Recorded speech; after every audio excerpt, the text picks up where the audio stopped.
Well, it looks like it's all coming to an end. Shorts Wars is an ARG that lasted an entire year, and on July 16th, 2024, the creators will go to trial against the boss, deciding whether or not he'll be held accountable for his crimes. But it's going to be us, the viewers, who decide the outcome. Whether that be for better or for worse, it all ends in the courtroom. But to those of us joining late or getting lost along the way, you may be wondering, how did we get here? How did it all begin? So I'm going to summarise what happened between Season 1 and Season 2 of Shorts Wars to catch you up for the finale. So let's start with the initial threat.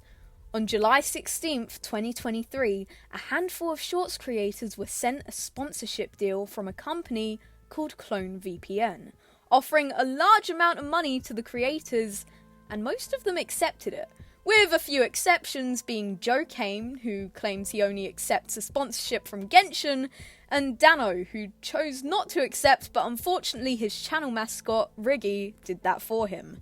And then there were other creators who just backed off. Little did the creators know that by clicking that sponsorship, Clone VPN stole their information in order to make, you guessed it, clones. Although not all of them were successful. Some creators had an antivirus installed, and Pear's one was so messed up that they needed to resort to a backup, and since the machine didn't really know what Riggy was, it malfunctioned and exploded, creating this mess of a character, Clone Riggy. It's then that they are sent a warning. It's a video, green screened with a masked figure. This is the boss. He states that all Shorts creators should stop posting content, calling it meaningless slop. Which, I mean, to be fair, he's not wrong, but he shouldn't say it. He states that if people don't comply with his request, they will be replaced. Two creators, Kinsplash and Mogswamp, took the threat to heart and backed off. But the rest of the creators weren't as deterred and continued to make content. Except when they got back to making content, it all started glitching out and crossing over to other Shorts. Wait a minute. Due to all of the confusion, it was easy for the clones to kidnap them and take their place, putting Riggy, Pear and Failure in the facility. However, not everything went to plan. Seeing as Joe Kane didn't accept the sponsorship, he didn't get replaced, and Johnny's clone decided to kill him straight off the bat rather than kidnap him, shooting him dead on stream and stuffing his corpse in a closet. Or so he thought, because Johnny was holding a metal ball named Funorb at the time, which sacrificed its own life to save Johnny. We now take a moment of silence for Funorb. Anyway, now that the clones have taken over everyone's channels to spread their message, Johnny is hiding inside the closet. He's pretending to be dead to listen to what his clone is saying, allowing him to follow him and find out where the facility is. I found it. Riggy and Pear work together to escape the facility. With the help of Joe Kane and Johnny on the outside, they were able to use the code to shut down the website and the facility. In the big finale, each creator fought their own clone counterparts to take back their channel, and luckily they were successful.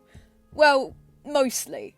Johnny and Bundan had no problem defeating their clones, but Clone Riggy disappeared at the last second.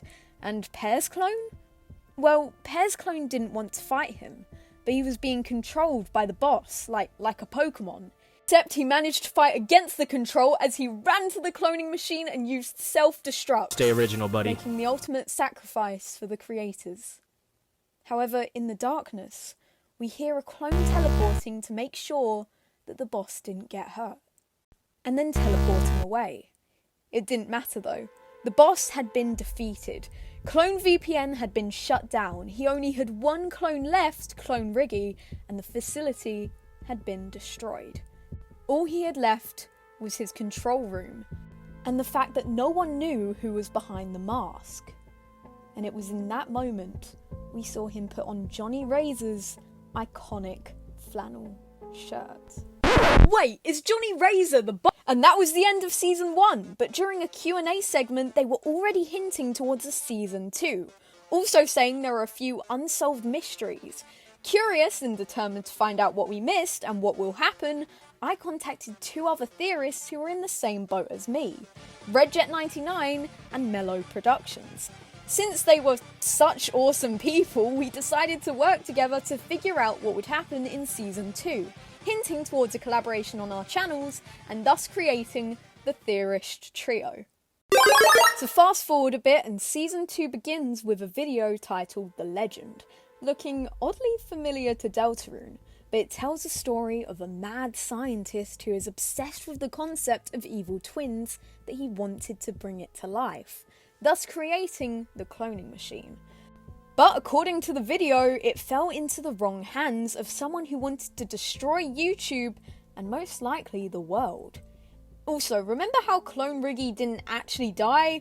Well, instead of choosing an actual good hiding place, he decided to hide behind the graph paper that Dano and Riggy use in literally every video. You couldn't have chosen a worse hiding spot. Anyway, his obsession with wanting a tail has driven him insane, as well as teasing a recruitment day on the 23rd of November 2023. Which is where the boss did the worst thing imaginable. He started a Discord and a YouTube channel. Mostly just to post about him saying, "Join me in my Discord server. Also, go outside." Yes, that is my boss impression. As well as that, we were introduced to two new creators, C.com and Bambayo, the boss's lackeys. C.com is seen running all the errands for the boss, getting food, spying on the other creators, stealing shorts from the creators for the boss's own channel, and Bam, well, Bam ate a cheeseburger. Anyway, did I mention that the clones are back? I mean, kind of. You see, Joe Kane and Bundun ended up getting their own clones, but in different formats than before. They'd taken over their minds. Joe Kane was trapped in an endless torment of brain rot as his Russian counterpart was running the show, while Bundun actually became friends with Dunbun, realising they both had a love of content creation and wanted to share it. At this point, you could see what the boss was doing. He was fixing every mistake he made before. Joe Kane wouldn't accept the sponsorship unless it was from Genshin, so he did just that. The clones were functional before, but they broke too easily.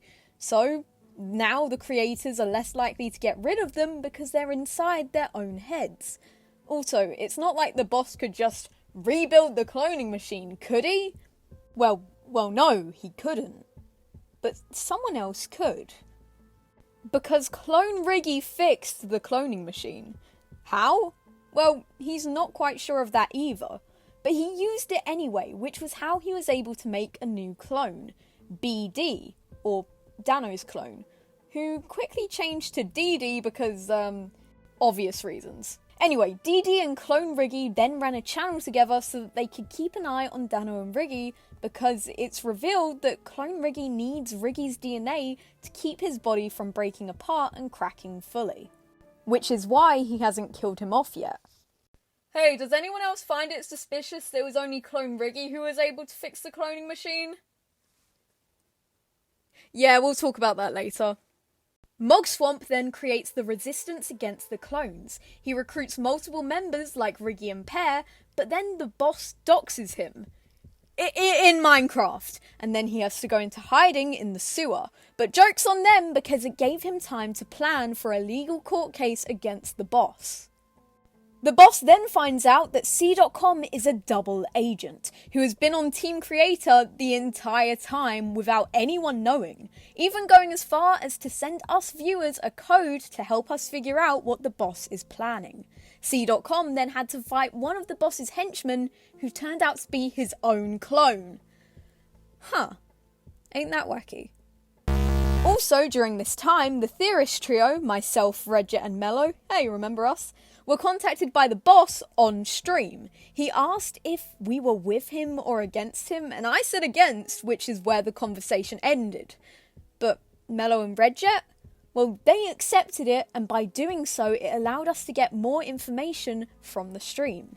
C.com also saved Royal Melon from the explosion using a Pokeball, allowing pairs to find him after getting trapped inside a Pokemon game on the boss's computer, while also helping out Joe and Bundun escape in the process.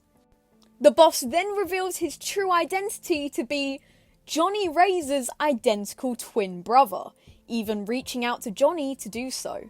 The boss and Johnny take a road trip together, connecting as a family, talking about what happened and even finding a middle ground on the entire situation. Until Johnny reveals that the Resistance has filed a court case against the boss. C.com then calls all of the creators together and meets them in the facility, where they destroy all of the boss's files and get out of there before the entire facility gets destroyed. But they're stopped by Clone Riggy, who always shows up at the worst times. I hate this guy. However, Royal Pear and Royal Melon escape the boss's computer as well, and Main expansion. Well, what? Yeah, that happened. What? They escape the facility, explode the facility, shoot an emo. DD. And more importantly, they drop-kicked Clone Riggy, which I was undoubtedly happy about. So that's where it ends, right? This is where we left off with everyone being summoned to testify against the boss. However, there's a bit more information that we know that the creators don't, and it could change the entire court case, and it's to do with the logs. I made a long-form video about this, which I highly suggest you watch if you want to know the entire backstory of the boss, but to summarise, the boss was not the one to make the facility or the cloning machine. Instead, it was made by a scientist, Dr. Francis Dave, whose only goal was to clone himself and become immortal and hopefully take over the world. But he needed a test subject, so he stole a child from a family, saying he died in childbirth. He raised the child to become the boss and his apprentice.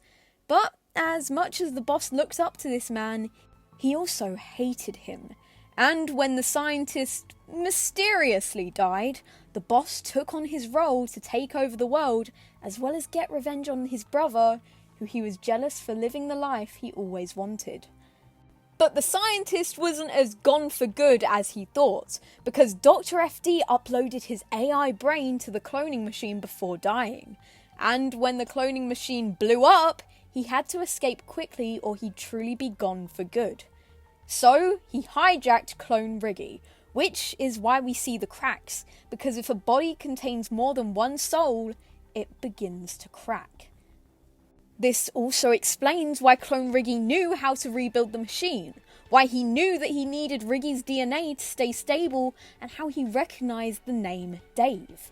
But recently, Riggy fought him over wasting his money, and it caused Clone Riggy to fully crack, disappearing before we could see what happened.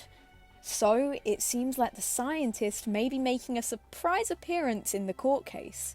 So, how does it end? Well, that's up to us to decide. I hope to see you guys on 16th of July when this all ends. But until then, thank you guys so much for watching. If you like this video, feel free to subscribe and check out my videos on similar topics. I want to thank my members. I can't make this video without you. Thank you, and I'll see you guys in the next video. Bye!